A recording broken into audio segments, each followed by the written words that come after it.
Anyone who has that experience would immediately recognize some key characteristics that make what occurred there in that video seem like a standard American munition. There's a pretty typical sound signature of.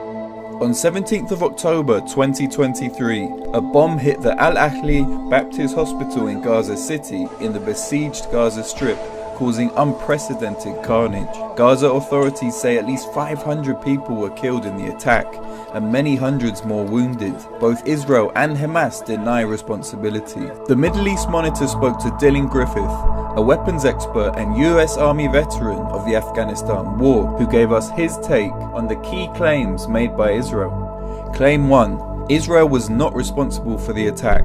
For anyone that has any amount of experience being around explosives, and certainly a lot of Army combat veterans are going to have a similar experience who were in the Middle East, especially in Iraq and Afghanistan, and maybe had called in airstrikes on compounds or facilities.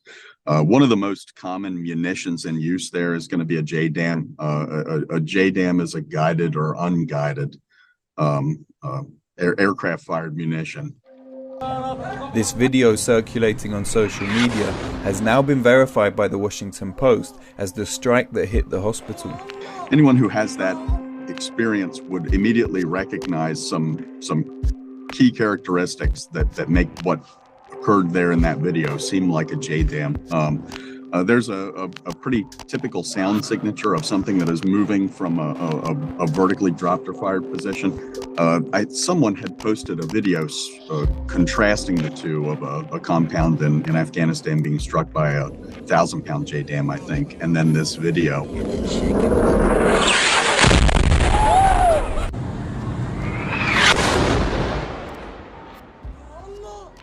The sound characteristic of the video, it seems to me that it would be indicative of a guided munition, because you get that whistling of the fins correcting on the way down to the hospital.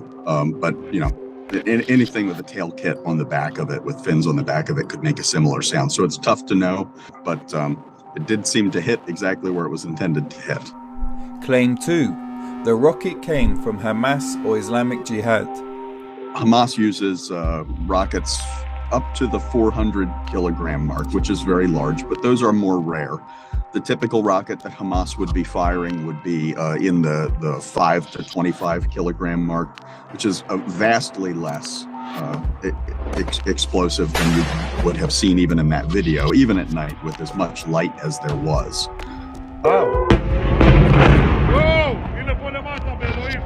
The Israeli government said it was an Islamic Jihad rocket, so I showed Dylan a video being circulated by pro-Israel groups on social media. So yeah, these are R-23 rockets, and with all rockets, a lot of the sound that a rocket is going to produce is going to be at the time that it is launched. Rockets are not a thing that burn the whole way to their target, so there's not a lot of screaming and expenditure of fuel as a rocket comes in. So usually a rocket coming in, there might be the sound of some air moving, but there is not a large expenditure of fuel. You don't typically get what you would with like a guided bomb or something. It's usually a quieter process as a rocket comes in, maybe just a little bit of sound. Certainly not what you would see in the video that is being passed around as the impact on the hospital. Claim 3. The Hamas rocket failed in the air, and that's why it landed on the hospital. Usually when a rocket fails and falls to the ground, there's a bit of an extended explosion period, because the fuel will combust over a period of time, and the explosives that are in there will ignite in a fashion that was not as intended. So not warhead first necessarily. It's a bit more of an extended type of an explosion. So it definitely does not seem like it would be a failed Hamas rocket attack.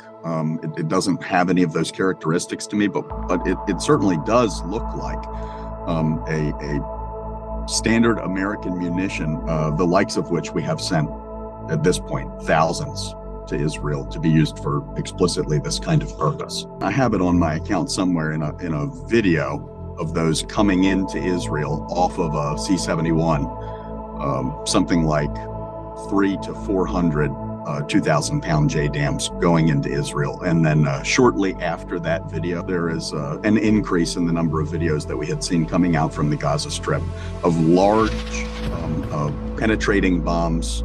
So something that is designed to take out large concrete structures. Claim 4.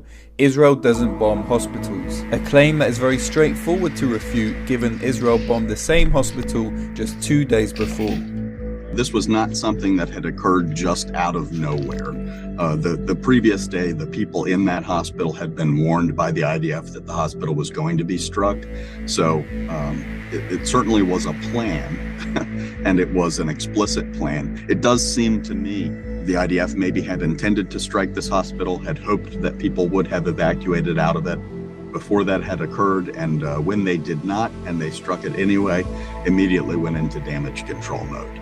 That's what it looks like to me.